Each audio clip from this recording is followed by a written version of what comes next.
Hi hello welcome to our channel. నేను మీ సిరి. ఈరోజు మనం చెప్పుకోబోయే కథ మిసెస్ అగస్త్య.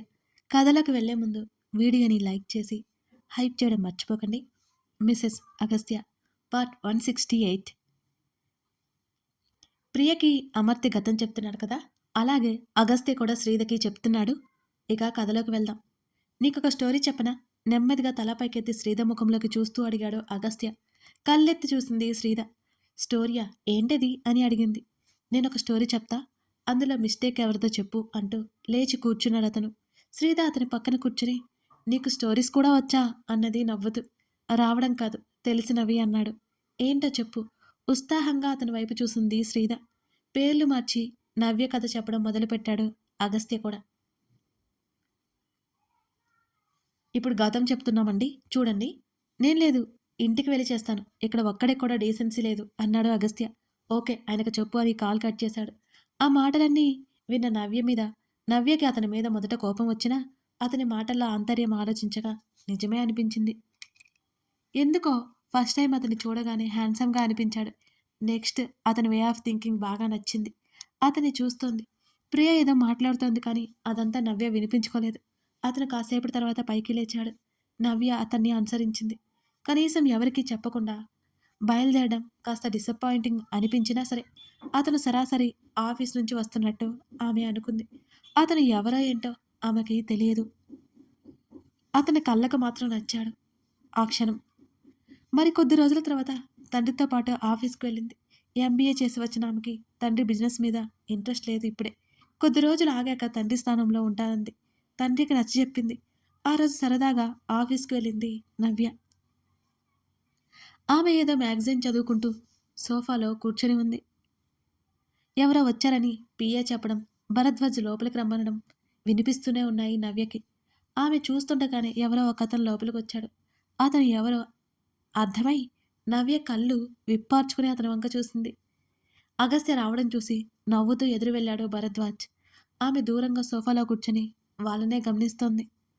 అగస్త్య చూపులు నేరుగా తన తండ్రి వైపే ఉండడం ఆమె గమనించింది. రావయ్యారా, నీకోసమే చూస్తున్నాను అని అన్నాడు భరద్వాజ్ అదే నవ్వుతో. మీరు చేసింది ఏం బాగోలేదు. ప్రాజెక్ట్ మిడిల్లోకి వచ్చిన తర్వాత డ్రాప్ అయిపోతా అంటారేంటి? అతనిలో యవ్వనం తాలూకా ఆవేశం, అసహనం మెండుగా ఉన్నాయి ఆ సమయంలో. ఇదిగో, నువ్వంత ఆవేశపడితే ఎలా చెప్పు? నువ్వు ఆ గవర్నమెంట్ ప్రాజెక్టు వదిలేసుకోకపోతే నేను ఇది వదిలేసుకోవాల్సి వస్తుంది మరి అన్నాడు అలాగే నవ్వుతూ భరద్వాజ్. తండ్రి మాటలు నవ్యకి నచ్చలేదు. బిజినెస్ కోటం మాట ఇచ్చి తప్పడం ఏంటి అనుకుంది నవ్య. అయినా సరే వాళ్ళ సంభాషణ శ్రద్ధగా వింటోంది. చూడండి మిస్టర్ భరద్వాజ్, మీరు చేస్తున్నది చాలా తప్పు. ఇంతవరకు వచ్చాక వెనక్కి తీసుకోను అనే కదా మీ ధైర్యం అని సీరియస్గా అడిగాడు అగస్త్య. చూడు మిస్టర్ చక్రవర్తి అంటూ అగస్త్య భుజం తట్టి, భరద్వాజ్ పిలుస్తుంటే అతని పేరు చక్రవర్తి అనుకుంది నవ్య. మనమిద్దరం కలిసి ఒక ప్రాజెక్టు చేస్తున్నాం. మీ వర్క్ నాకు నచ్చలేదు అని నేను డ్రాప్ అవుతున్నాను. మీ వర్క్ నాకు నచ్చాలి అంటే నీకు వచ్చిన గవర్నమెంట్ ప్రాజెక్ట్ వదిలేసుకోవాలి. ఆ గవర్నమెంట్ ప్రాజెక్టు వదిలేసుకున్నంత మాత్రాన నీకు పెద్దగా నష్టం లేదు. కానీ మన డీల్ ఆగిపోతే అంటూ అగస్త్య ముఖంలోకి చూసి నవ్వాడు. ఈ సొసైటీలో ఎలాంటి వాళ్ళు ఉంటారో మెల్లిగా అర్థమవసాగింది అగస్త్యకి. తండ్రి కొన్ని మాటలు చెప్పినా అతను పెద్దగా పట్టించుకోలేదు. కానీ అసలు తండ్రిని కలవడానికే ఇష్టపడిన అతను తండ్రి ఆస్తులకి యజమానిగా ఉంటున్నాడు అంటే కారణం తన నానమ్మ మాత్రమే. కేవలం కేవలం ఆవిడ కోసమే కంపెనీ బాధ్యతలు చేపట్టాడు ఆ సమయంలో. ప్రస్తుతం భరద్వాజ్ మీద విపరీతమైన కోపం వస్తుంటే ఆవేశం చూపించకూడదని కష్టంగా అణుచుకున్నాడు అగస్త్య. ఓకే మిస్టర్ భరద్వాజ్, లీగల్గా మన డీల్ క్యాన్సిల్ చేసుకుందాం. ఏమాత్రం భయపడకుండా, భయం చూపకుండా చెప్తున్నా ఆ యువకుణ్ణి చూసి భరద్వాజ్ ఆశ్చర్యచకితుడైపోయాడు. ఈ 25 కుర్రవాడు, ఎంత ధైర్యం! వెంటనే తేరుకొని నవ్వాడు. నీ కుర్ర చేష్టలతో కంపెనీకి లాస్ తెచ్చేలా ఉన్నా. అదే నీ స్థానంలో వేరెవరైనా ఉంటే?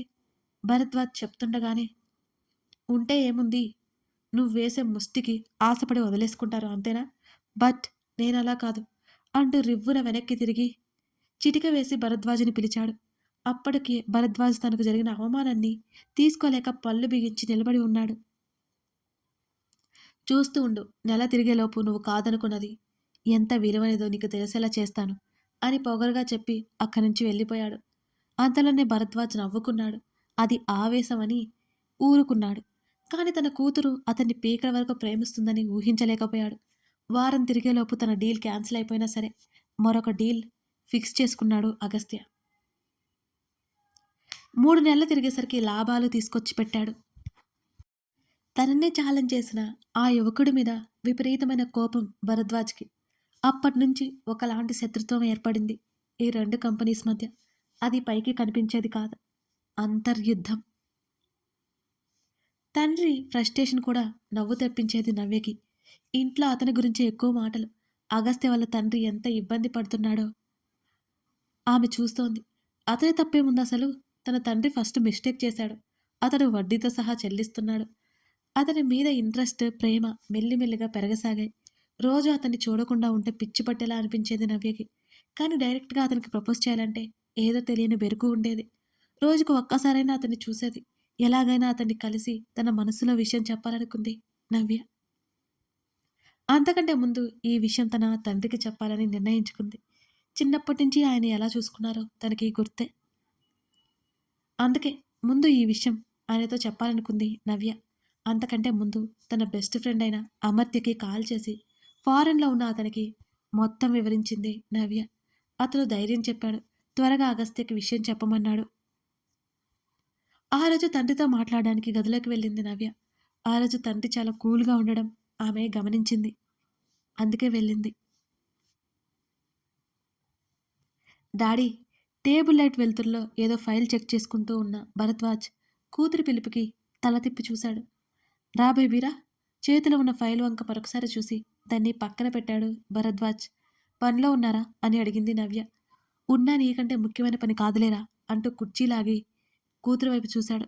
తండ్రితో ఏదైనా ధైర్యంగా చెప్పగల నవ్య తన ప్రేమ విషయంలో కాస్త తడబడింది. డాడీ నీతో ఒక ఇంపార్టెంట్ మ్యాటర్ చెప్పాలి అని అన్నది. ఏంటి బేబీ అది అని అడిగాడు భరద్వాజ్. డాడీ నేను నేనొక అతన్ని ఇష్టపడుతున్నాను. నవ్య చెప్పగానే భరద్వాజ్ ముఖం పాలిపోయింది. ఎవరు బేబీ అతను? ముఖంలో ఏ భావం కనిపించకుండా చెప్పాడు భరద్వాజ్. ఒక క్షణం తండ్రి ముఖంలోకి చూసి మిస్టర్ చక్రవర్తి. చక్రవర్తి ఇండస్ట్రీస్ సీఈఓ కూతురు చెప్పిన మాటలకు గుండె ఆగినంత పనైంది భరద్వాజ్కి. తన శత్రువుని తన కూతురు ప్రేమిస్తుందా? నవ్య అదే ఆశ్చర్యంతో పిలిచాడు.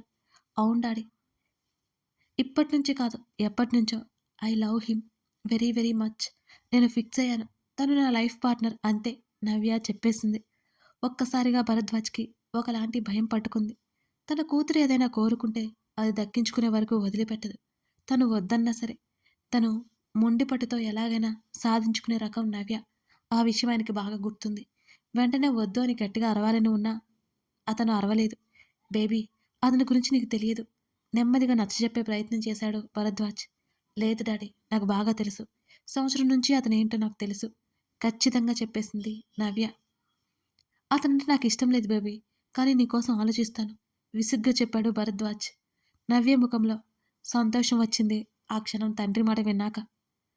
Thank you so much daddy. మీరు ఇంత త్వరగా ఒప్పుకుంటారని నేను అనుకోలేదు. తండ్రిని గట్టిగా కౌగిలించుకుని గుడ్ నైట్ చెప్పి వెళ్ళిపోయింది నవ్య. తను తొందరపడ్డాడా? తను ఒప్పుకోకపోయినా తన కూతురు వదిలిపెట్టదు. చిన్నప్పటి నుంచి చూస్తున్నాడు కదా. ఏదైనా కావాలంటే పంతం పట్టి సాధించుకుంటుంది. ఆ విషయం తెలుసు. భరద్వాజ్ ఆలోచనలో పడ్డాడు. అతను చెడ్డవాడు కాదు కానీ వ్యాపారస్తుడు. అబద్ధాలు ఆడడం మోసం చేయడం అతనికి అలవాటే. ఇప్పుడు అగస్త్య మీద పీకల దాకా కోపంలో ఉన్నాడు. తన కూతురికి అని తెలిసే తన కూతురికి వల వేశాడు. అతన్ని తన్నేమీ చేయలేక అతను తన కూతుర్ని ప్లాన్లోకి తీసుకొస్తున్నాడు. కానీ కూతురు ముందు కాదు లేదని చెప్పలేడు కదా. తన కూతురు నొచ్చుకుంటుంది. ఎలాగైనా తన కూతురిని అతన్ని విడగొట్టాలి. ఏదో ఆలోచిస్తూ ఒక మంచి ప్లాన్ కోసం అలాగే కళ్ళు మూసుకున్నాడు భరద్వాజ్. అగస్త్యని తలుచుకుంటుంటే ఆ రాత్రి నిద్ర పట్టలేదు భరద్వాజ్కి. ఒక కుర్రాడు తన్ని ఎదిరించడం ఒక ఎత్తైతే ఎదిరించడం కాదు. తనని నిజంగానే గడగడలాడించాడు. అలాంటిది తన కూతురికి మొగుడైతే తన నెత్తి మీద కూర్చుంటాడు. కానీ భరద్వాజ్కి తెలియదు ఒక మంచి మనిషిని కోల్పోయాడని. ఒక మంచి మనిషిని తన కూతురికి కాకుండా చేశాడని. నవ్య అగస్త్యకి విషయం చెప్పాలని బయలుదేరింది. భరద్వాజ్‌కి ఇదంతా తెలియదు. ఇద్దరూ ప్రేమించుకున్నారేమో అనుకున్నాడు ఆ సమయంలో. నవ్య వెళ్ళిన సంగతి కూడా తెలియదు భరద్వాజ్‌కి. కానీ ఒకటి మాత్రం గమనించవలసిన విషయం. రాసిపెట్టి ఉంటే ఎవరు ఏం చేయలేరు. కానీ రాసిపెట్టి లేకపోతే ఎవరు కలపలేరు కూడా ఎంత ప్రయత్నం చేసినా. నవ్య దురదృష్టమో ఏమో తెలియదు కానీ ఆమెకి చాలా ఘోరంగా యాక్సిడెంట్ జరిగింది ఆ రోజు. నవ్య ప్రాణాలతో బయటపడ్డం కష్టమనిపించేంత యాక్సిడెంట్ జరిగింది. కూతురికి అలా జరగడంతో ఒక్కసారిగా కుప్పకూలిపోయాడు భరద్వాజ్. ఆమెను బ్రతికించుకోవడానికి చాలా కష్టపడ్డాడు. నవ్యకి స్పృహ వచ్చేసరికి నెల రోజులైంది. ఆమెకి యాక్సిడెంట్ జరిగి సమయానికి గుర్తుంది కానీ ఆ తర్వాత ఏమీ గుర్తులేదు నవ్యకి. డాడీ ఆమె స్వరం పేలవంగా వచ్చింది. కూతురు బ్రతికి కళ్ళు తెరవడంతో సంతోషంతో కన్నీళ్లు వచ్చేశాయి భరద్వాజ్కి. కానీ ఆమె అడిగిన మొదటి మాటకి అతని ముఖం వెలవెలాపోయింది. అగస్త్య అగస్త్య ఆమె ఒక్కొక్క మాట పలుక్కుంటూ అడిగింది. ముందే ఒక ప్లాన్లో ఉన్న భరద్వాజ్, నువ్వు ముందు కోలుకో, అతని గురించి తర్వాత అని అన్నాడు. ఇప్పుడు వాళ్ళు ఇండియాలో లేరని నవ్యకి మెల్లిగా అర్థమవుతుంది. తన తండ్రి అగస్త్య గురించి చెప్పలేదు. అలాగని ఇండియా వెళ్ళలేదు తను. అమర్త్య భరద్వాజ్ ఆమెని చూసుకుంటూనే ఉన్నారు. అమర్త్యని కూడా అడిగింది. అతని ఇన్ఫ్లుయెన్స్ ఉపయోగించి కనుక్కోవడానికి ప్రయత్నం చేశాడు అమర్త్య. కానీ అగస్త్య జాడ తెలియలేదు. అతను ఎక్కడికో వెళ్ళాడో ఏమైపోయాడో తెలీదు. అదే విషయం చెప్పాడు నవ్యతో. మరో నెల రోజులు దాటిన తర్వాత నవ్య కాస్త కోలుకుంది. ఆ రోజు తండ్రిని నిలదీసింది. అతని గురించి మీరు చెప్తారా లేక నన్నే ఇండియా వెళ్ళిపోమంటారా? ఆమె ఏడుస్తూనే గట్టిగా అరిచింది. ఇంట్లో వస్తువులన్నీ పగలగొట్టసాగింది. బేబీ ప్లీజ్ డాడీ చెప్పండి. ఆమె ఓపిక లేనట్టు కుప్పకూలిపోతూ అడిగింది. అతని గురించి మర్చిపోమ్మా అని అన్నాడు భరద్వాజ్. నో, అది నా ప్రాణం పోయినా జరగదు. చెప్పండి, అతను ఎక్కడున్నాడు? అతను ఆఫీసులో లేడు. ఎందుకు? ఆమె వెంటనే తండ్రి దగ్గరికి వెళ్ళి తండ్రి చేతులు పట్టుకుని లాగుతూ అడిగింది. నవ్యను చూస్తే జాలేస్తోంది అమర్తకి. అగస్త్య లేడు తల్లి అని చెప్పాడు. తండ్రి మాటలకి అర్థం కానట్టు చూసింది నవ్య. లేడా అంటే? ఆమె గుండె వేగం పెరిగింది. అతను ప్రాణాలతో లేడు. తండ్రి మాటలకు ఆమె కనుపాప వెడల్పయింది ఒక్కసారిగా. అప్రయత్నంగా తండ్రిని వదిలి వెనక్కి భయంగా అడుగులు వేసింది నవ్య. ఏదో వస్తువు తగిలి పడబోతుంటే గబుక్కున పట్టుకున్నాడు అమర్త్య. డాడీ ఆమె నమ్మలేనట్టు చూసింది తండ్రిని. నిజంగా చెప్తున్నాను తల్లి. కావాలంటే ఎక్కడైనా ఎంక్వైరీ చేయించుకో. నీకు యాక్సిడెంట్ జరిగి 20 రోజులకే అతని ప్రాణాలు పోయాయి. తండ్రి మాటలకి ఒక్కసారిగా ఊపిరి ఆగిపోయినట్టు అనిపించింది ఈ నవ్యకి. నో డాడీ, ఇది అబద్ధం, ఇది అబద్ధం. హిస్టీరియా పేషెంట్లా అరవడం మొదలుపెట్టింది నవ్య. వెంటనే కంగారుగా ఇద్దరు నవ్య దగ్గర చేరారు. నవ్య అరుపులకి కేర్ టేకర్ కూడా భయంతో వెనక్కి సర్దుకుంది. జుట్టు పీకేసుకుంటూ పిచ్చిదానిలా ఏడవడం మొదలుపెట్టింది నవ్య. ఒక్క క్షణం కూడా కూతురి పరిస్థితికి బెంబేలెత్తిపోయాడు భరద్వాజ్. తను అలా అబద్ధం చెప్పి తప్పు చేశాడా అనిపించింది. అంతలోనే అగస్త్యని తన కూతురికి భర్తగా ఊహించుకోలేకపోయాడు. నవ్య కాసేపటికి స్పృహ తప్పింది. ఆ రోజంతా తిండి నిద్ర లేకుండా ఏడవడం, స్పృహ తప్పడం ఇదే జరిగింది. మరో 3 రోజుల వరకు ఆమె తిండి లేక నీరసించింది. సెలైన్ బాటిల్లో ఉన్న ద్రవం ఆమె శరీరంలోకి ప్రవహిస్తుంటే నిశ్చలంగా ఉంది నవ్య. ఆమె పరిస్థితికి అమర్త్య కదిలిపోయాడు. అనుకోలేదతను నవ్య ఇంతగా ఇష్టపడుతుందని. వెంటనే అగస్త్య కోసం ఎంక్వైరీ చేయించగా అతని గురించి ఎవరికీ తెలియదని చెప్పారు. అగస్త్య ఇంటి దగ్గరికి మనిషిని పంపించి కూడా ప్రయత్నం చేశాడు. అయినా ఉపయోగం లేకపోయింది. అతని జాడే లేదు. నిజంగానే అతను చనిపోయాడా అర్థం కాలేదు అమర్త్యకి. నెలలు గడిచిపోతున్నాయి. నవ్య ఏడవడం ఆపేసినా సరే అన్నీ కోల్పోయినట్టుంది. ఆమె భోజనం తీసుకోవట్లేదు. జబ్బు చేసిన మనిషిలా తయారైపోయింది నవ్య. భరద్వాజ్కి కూతురి పరిస్థితి చూసి భయం పుట్టుకొచ్చింది. అతను చేసిన పొరపాటు స్పష్టంగా కనిపిస్తోంది. ఇప్పుడు చెప్తే తన కూతురు తన్ని అసహించుకుంటుంది. ఇంకో నెల పోతే తన కూతురు మర్చిపోతుందని అనుకున్నాడు భరద్వాజ్. 3 నెలల తర్వాత ఇండియా వచ్చారు. ఆమె అగస్త్య ఆఫీస్కి వెళ్ళింది. అక్కడ అతని గురించి ఎవరు తెలియదన్నారు. అతని ఇంటికి బయలుదేరింది. 3 నెలలుగా తన ఇంట్లో లేడని తెలిసింది నవ్యకి. ఎక్కడికైనా వెళ్ళాడేమోనని ఎంక్వైరీ చేయించినా ఉపయోగం లేకపోయింది. ఆమె మెల్లిగా నిజాన్ని నమ్మడం మొదలుపెట్టింది. ఇండియాలో ఉండలేకపోయింది. అగస్త్య ఇక లేడు.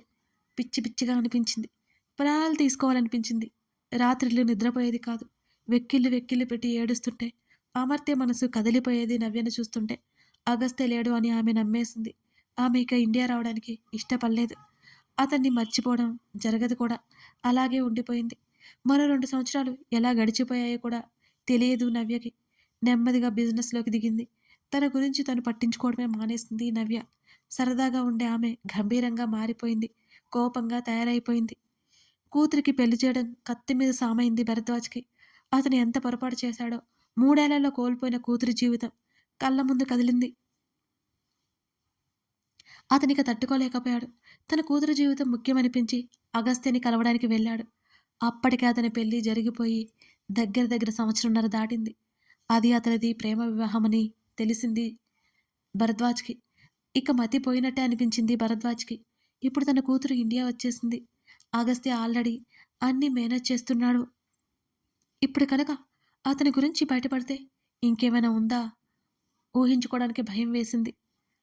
అతను చాలా రిస్క్ చేసి ఫారెన్‌లో తన కంపెనీ బ్రాంచ్ ఒకటి ఓపెన్ చేశాడు. నవ్యని బలవంతంగా అక్కడికి పంపించేశాడు. ఇండియా గురించి మర్చిపోయిన నవ్య అగస్త్య గురించి మర్చిపోలేదు. ఇండియా గురించి ఆమెకు అక్కర్లేదు. ఆమె లోకంలో ఆమె బ్రతికింది. ఎప్పటికో 6 నెలల క్రితం ఆమె ఎన్నో ఏళ్ల తర్వాత ఇండియా తిరిగి వచ్చింది. అనుకోకుండా అగస్త్య గురించి పేపర్‌లో చూసింది. అతను ఎన్నో మంచి పనులు చేయడం వల్ల అతని పేరు బయటికి ప్రచారం అయిపోయింది. అతను ఎంత జాగ్రత్తగా ఉన్నా సరే అతని గురించి తెలిసిపోయింది. పేపర్‌లో కనిపించిన అగస్త్యని చూసిన నవ్య ఉద్వేగం చెందింది. క్షణమైనా ఆలస్యం చేయకుండా కార్ కీస్ తీసుకొని అతని ఆఫీస్‌కి బయలుదేరింది నవ్య. కానీ అక్కడ అతను లేడని తెలిసి అతని ఇంటికి కూడా బయలుదేరింది. అప్పుడు, అప్పుడు ఆమె గుండె బద్దలయ్యే విషయం తెలిసింది. అతనికి పెళ్లయిపోయింది. పాప కూడా ఉంది. ఆమెకి ఏడవడానికి చివరి కన్నీటి చుక్క కూడా మిగల్లేదు. బాల్కనీలో శ్రీధర్‌ని చుట్టుకొని ఏదో మాట్లాడుతున్న అగస్త్య కనిపించాడు. శ్రీధ ఏదో అంటోంది. అతను నవ్వుతున్నాడు. శ్రీధ విడిపించుకోవడానికి చూస్తుండే. శ్రీధ చెంప మీద అతను ముద్దు పెట్టుకోవడం చూసిన నవ్య కళ్ళు బగ్గుమన్నాయి ఒక్కసారిగా. చూడకుండేదో చూసినట్టు కళ్ళు చప్పున మూసుకుంది నవ్య. తన జీవితం తన చేతి నుంచి జారిపోయినట్టు ఫీలయిపోయింది నవ్య భరద్వాజ్. ఏడ్చే ఓపిక కూడా లేదామెకి. ఎంతసేపు అలా అతన్ని చూస్తూ ఉండిపోయిందో ఆమెకే తెలీదు. చనిపోయాడనుకున్న వ్యక్తి కళ్ళ ముందు కనిపిస్తుంటే ఒకవైపు సంతోషం. అతని జీవితంలో మరో అమ్మాయి ఉందని తెలియగానే చెప్పలేనంత బాధ. శ్రీధ అక్కడే నిలబడి ఉంది. అగస్త్య లోపలికెళ్ళి పాపను తీసుకొచ్చాడు. అప్పుడు వచ్చాయి నవ్య కళ్ళల్లో నీళ్లు.